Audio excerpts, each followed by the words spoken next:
கட்சி கணவர் சரிங்களா. நாங்கள் வந்துட்டு எஸ்ஐஆர் படிவம் ஃபில் பண்ணி கொடுத்துருக்கோம். எங்களோட 2 பேர் பேருமே நீங்கள் கொடுத்த பட்டியலில் டெத்துன்னு வந்திருக்கு. எதன் அடிப்படையில் நாங்கள் இறந்து போயிட்டோம், உயிரோடு இருக்கவங்களை இறந்து போயிட்டுன்னு சொல்றதுக்கு உங்களுக்கு அதிகாரம் யார் கொடுத்தா, எந்த ஆவணத்தின் அடிப்படையில் எங்களை இறந்து போனோம்னு அறிவிச்சிருக்கீங்க சொல்லுங்க. இப்படித்தான் இந்த எஸ்ஐஆர் நடக்குதா?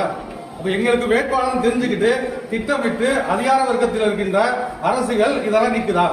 எங்களுக்கு இது பதில் தெரிஞ்சாங்க. எங்களுக்கே இந்த நிலைமைனா கிராமத்தில் வர்ற பாமர மக்கள், படிக்காத மக்களுக்கு என்ன நிலைமை? ஆமா, வாங்கிதான் கையெழுத்து கொடுத்து அவங்களே கையெழுத்து கொடுத்துருக்காங்களே. இன்னொரு படி அவங்க கொடுத்துருக்காங்க. இந்த ஆதாரம் இருக்கு, இந்த இருக்கு ஓட்டர் ஐடி. கடந்த முறை மாற்று வேட்பாளர் பாராளுமன்ற தொகுதியில நாங்க அதே வீட்டுல தான் இருக்கோம். வேற வீட்டுல ஷிப்டிங் ஆகி போயிருந்தா கூட நீங்க ஷிப்ட் போட்டு கூட பரவாயில்ல.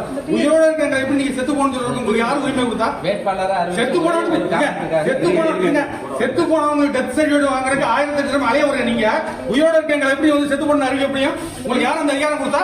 எதனா இப்படி எங்களுக்கு கொடுத்தீங்க அதை சொல்லுங்க. நான் செத்து போயிட்டேன்றதுக்கு முனிசிபாலிட்டி சர்டிபிகேட் இருக்கா? டெத் சர்டிபிகேட் கொடுத்துருக்காங்க சொல்லுங்க பார்க்கலாம். கடந்த முறை நான் ஜூம் மீட்டிங்ல கொண்டு பேசினேன். ஒரு படிவம் தான் கொடுக்குறாங்க, இன்னொரு படிவம் கொடுக்குறேன்னு. 2 படிவம் வச்சிருந்த ஒரு படிவம் இருக்கு ஆதாரத்துக்கு எனக்கு இருக்கவே நீங்க நீக்கிறீங்கன்னா ஒரு படிவம் கொடுத்துட்டு ஆதாரம் இல்லைன்னு சொல்லிட்டு திரும்ப வந்து நீங்க ஒரு டைம் கொடுத்துருக்கீங்கல்ல, இந்த டைத்துக்கு அப்புறம் நீங்க திரும்ப வந்து சேர்க்கலாம்னு சொல்லி ஏதோ எதன் அடிப்படையில் வந்து சேர்க்க முடியும்? நீங்க இது வந்து நிர்வாக குளறுபடியா இல்ல வந்து திட்டமிட்ட சதியா? இது திட்டமிட்ட சதி, நிர்வாக குளறுபடி கிடையாது. முடிச்சிட்டீங்களாங்க மேடம்? அப்படி இல்ல மேடம், ஒரு சொல்யூஷன் சொல்லவே விட மாட்டீங்க. சரி சொல்லுங்க, சொல்யூஷன் சொல்லுங்க. செத்து போன உயிரோட கொண்டாட போறீங்களா சொல்லுங்க, சொல்யூஷன் சொல்லுங்க. அந்த பிஎல்ஓ மேல ஆக்ஷன் எடுத்து சொல்லுங்கப்பா. எதன் அடிப்படையில் அவங்க டெத்துன்னு சேர்த்தாங்கன்னு சொல்லிட்டு உடனே கூப்பிடுங்க. அவங்க 17B சார்ஜஸ் போட சொல்லுங்க, அவங்க பேர்ல சஸ்பெண்ட் பண்ண சொல்லுங்க அவங்கள. இவங்க கிட்ட ரெக்வஸ்ட் கொடுங்க. இல்ல நான் ரெக்வஸ்ட் கொடுக்கிறேன் மேடம்.